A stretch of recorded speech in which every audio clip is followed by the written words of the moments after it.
Okay, please can you introduce yourself to our audience?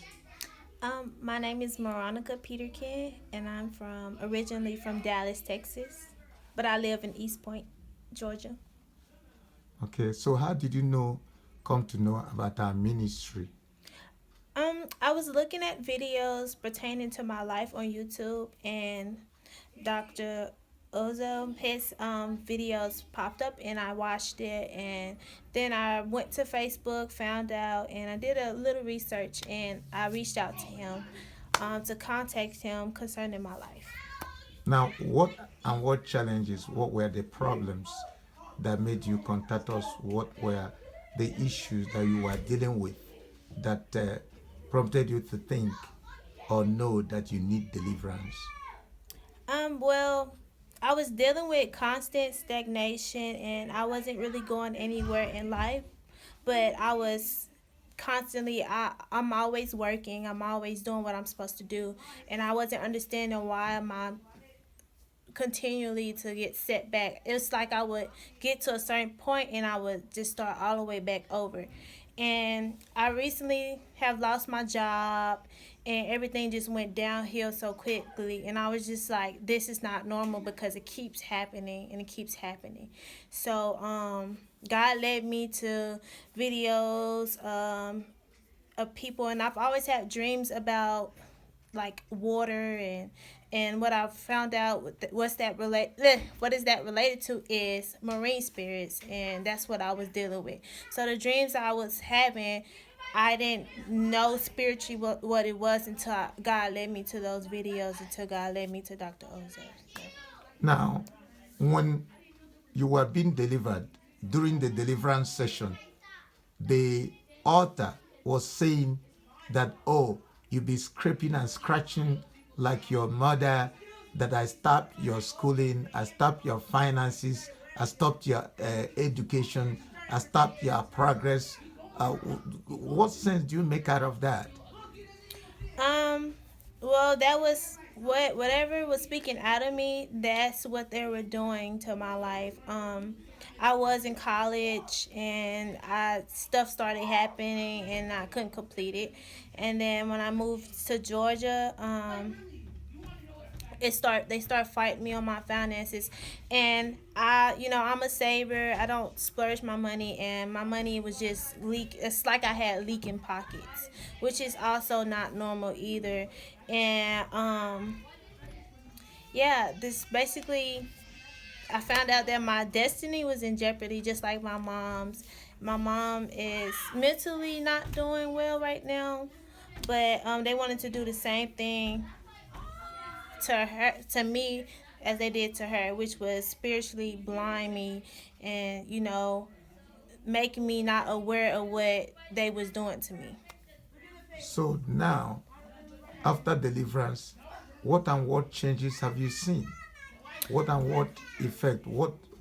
How did you feel? How have been your progress so far? Because it's one thing to get deliverance, it's another thing to maintain, to sustain in order to retain the deliverance. So after deliverance, what and what changes have you seen? What and what improvement, if any, have you ever noticed? Oh, well, first of all, I noticed that God has given me favor in certain areas. Like, people are more prone to help me now, and I've got another job. It's not the same as the last job, but I got it quickly. I got another job quickly so I can have something. And this is not the end. It's just the beginning, and there's much more blessings that God's going to give me. That God is going to give me as I continue to endure the patience and mature in my discipline with God and continue to walk.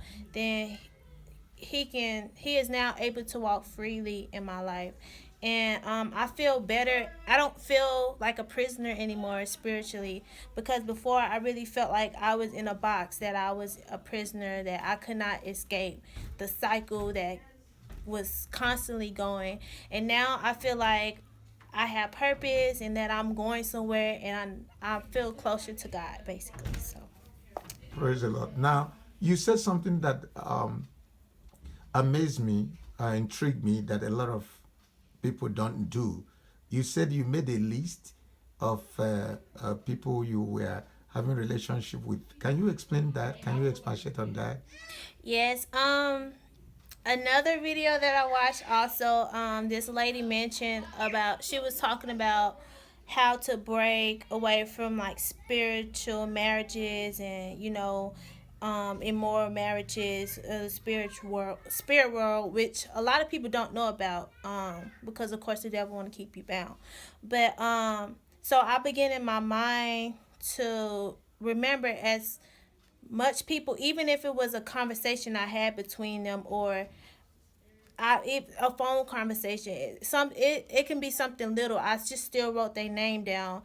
All of my boyfriends, all the, somebody I've talked to, somebody I hurt, I just wrote the name down, and I renouncing this and all, any soul ties and any agreements and anything. I broke it all off as much as I could. Anything that came to my mind, I just broke it off, and I began to pray in tongues. And I did that for about a couple of hours. And after that, I felt pretty good. I felt stuff breaking off of me.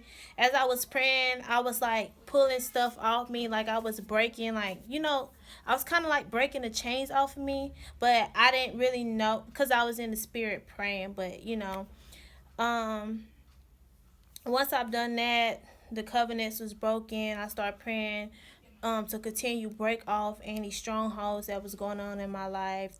Just anything that I could think of, anything that I thought, anything that I seen in my head, because God, God shows me the who's attacking me. Anything that I saw, I would pray against it. I have this prayer book called Prayers That Rout Out Demons. I use that, and basically that's what I did, and I'm gonna continue to do it until God bring me all the blessings that He wants me to have. The enemy during the deliverance session, if I may recollect, said something that is blocking you because God shows you things. Can you explain that? Can you throw more light on that? Can you elucidate, expatiate on that? Yes. Basically, God, like I previously just said, like He shows me the attacks. I can sort of see spiritual in the spiritual realm, but I'm not as strong yet, and I know I will get there. But as far as dreams, I had a dream about the rapture before. When I was in a world, I had a dream me and my friends was in a rapture, stuff like that. Basically, God, I feel like God is going to use me as a person that warns people. But of course the devil, throughout my life has contaminated my dreams, and the devil tries to block my dreams by, through the altars, which was attacking me through my dreams.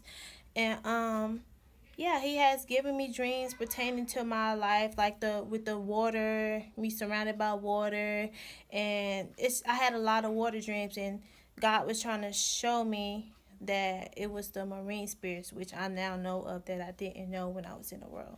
So yeah, that's pretty much it. So, do you have any parting words for our audience to encourage as well as challenge them? Any words for our listeners, our audience, our subscribers?